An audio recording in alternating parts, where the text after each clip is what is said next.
Um, there's one Chinese word that is usually translated as action and is used for karma. And it's also used in the 12 links for the second link, formative action. And it's also used in the fourth aggregate for volitional factors. Yes, it's quite similar in Sanskrit and also in Tibetan.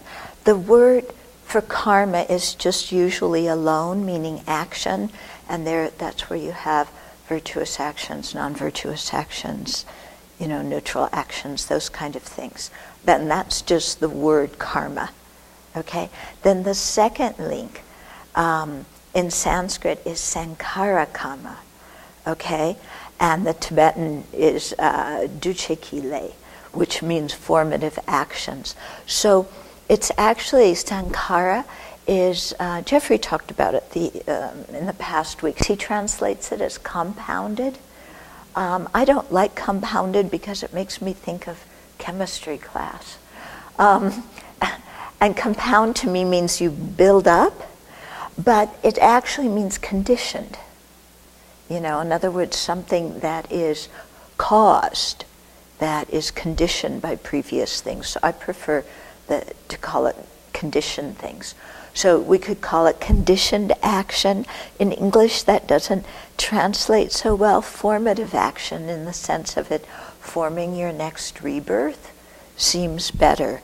Okay? The same Sanskrit word, here it's without the karma, it's just the sankhara or sanskara. That is used for the fourth aggregate, which is often translated as compositional factors or compounded factors, neither of which I like. I prefer conditioning factors, but as somebody pointed out to me, everything that's impermanent is a conditioning factor, so it just makes it too broad, even though that's the translation. That fourth skandha is basically you put in it whatever you don't know to put in someplace in any of the other four. So it's mental factors, and it includes some of the abstract composites and things like that. But that's just sanskara. That doesn't have the karma on it. Okay? So you have karma, then you have sanskara karma, then you have sanskara. Okay? So the karma is virtuous, non-virtuous actions. Sanskara karma is speaking of a karma in the second link of dependent arising that is strong enough to cause a rebirth. So it's a special kind of karma. It's not any kind of action.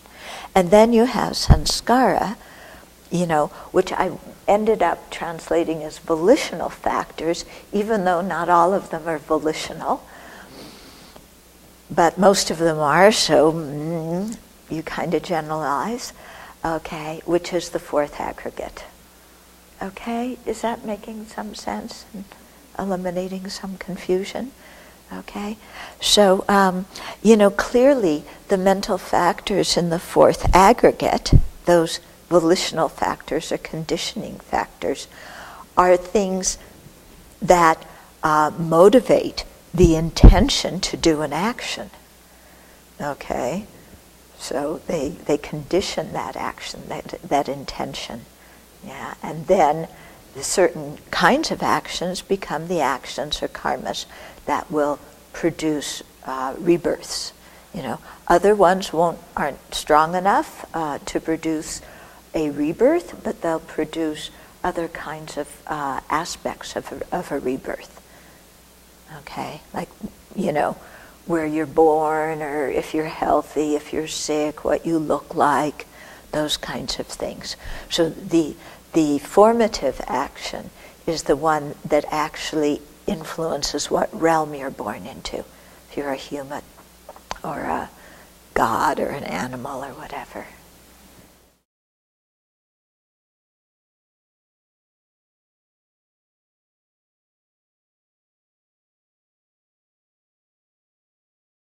No, that's what I just explained. Formative action is sanskara karma, which is the second link of dependent arising. And that refers to karmas that are strong enough to cause a rebirth in a specific realm. So it's not just any old action, it's not my moving my hand.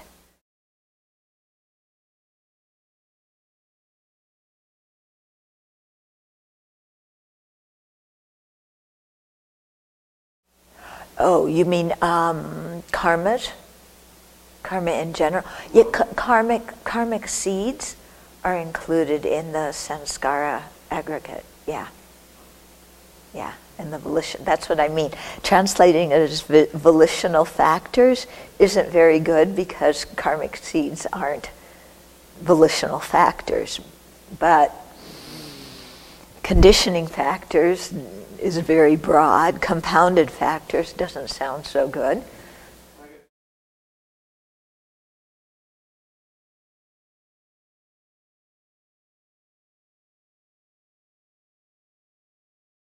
In terms of physical and verbal karma being form, that's according to the Vaibhasikas and the Prasangikas.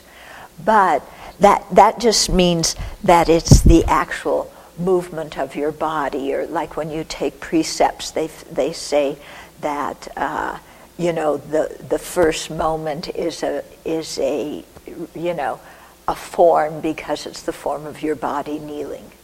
Okay, but clearly your precepts aren't the form of your body kneeling. It's like that.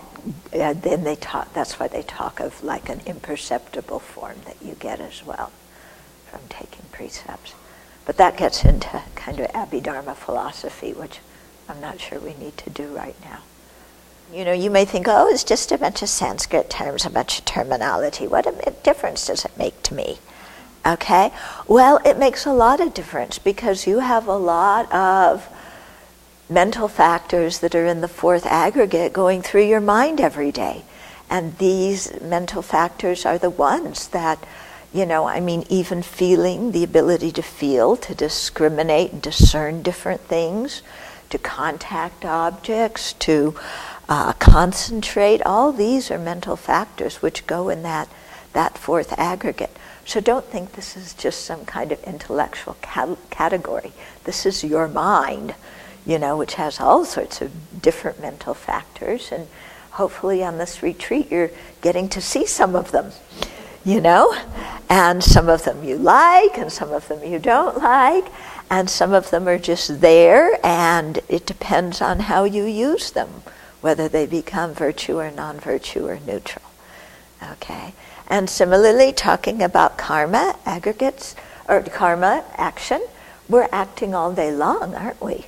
We're saying things and thinking things and doing things. We're creating our future as we go through this life. Yeah? And we're experiencing the result of our previous lives as we go through this life. So our whole life is something conditioned, okay? Conditioned by the past and conditioning the future. Yeah, so we're experiencing the result of actions we've done in the past, and then how we respond to the situations we experience is going to influence what we experience in the future.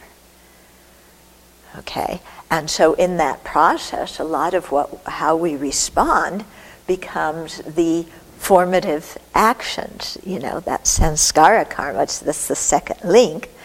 And those karmic seeds are very important because depending on what ripens at the time of our death, that some karmic seed or combination of karmic seeds ripening is going to give us different images and appearances at the time of death that we're going to be attracted towards and run towards and take rebirth as.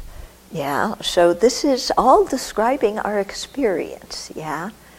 So it's, you have to, it may sound like something else, but bring it into your experience and really think that, how many karmas am I creating each day for future rebirths? Yeah, well, in retreat, hopefully we're creating a lot of those, for happy future rebirths. Yeah. Of course, occasionally we get really stuck in our meditation. We spend a whole hour being angry. And, then, that kind of karma is not going to be, such a good imprint in our mind. Yeah. Okay, so really see it as talking about your experience. Okay, and so this is a lot of what we're becoming aware of when we're in retreat, and it's one of the purposes of doing retreat, is to become aware of this, because so often, we're just completely zoned out, aren't we, on what our experience is. We're just like so engrossed in external things and so reactive to what people say and how they look at us and sounds and everything we're so reactive to that we don't have the time and space to say, okay, what's going on inside? And how am I reacting? We just go ahead and boom, react.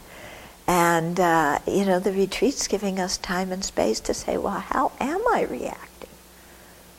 Yeah. And why am I reacting this way?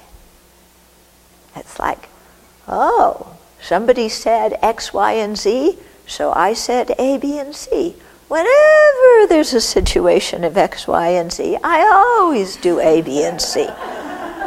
Oh, this is called repeat performance, but it's not an encore that people are applauding.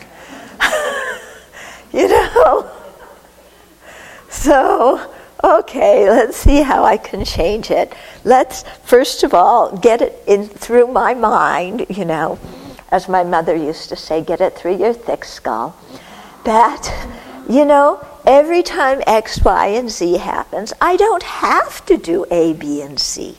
There's no law saying I have to respond in a certain way. I have freedom, I can be creative. Yeah? But I have to slow down in order to be creative and think of some new ways to respond. Okay. So that's where our choice comes in, and where our power as individuals comes in.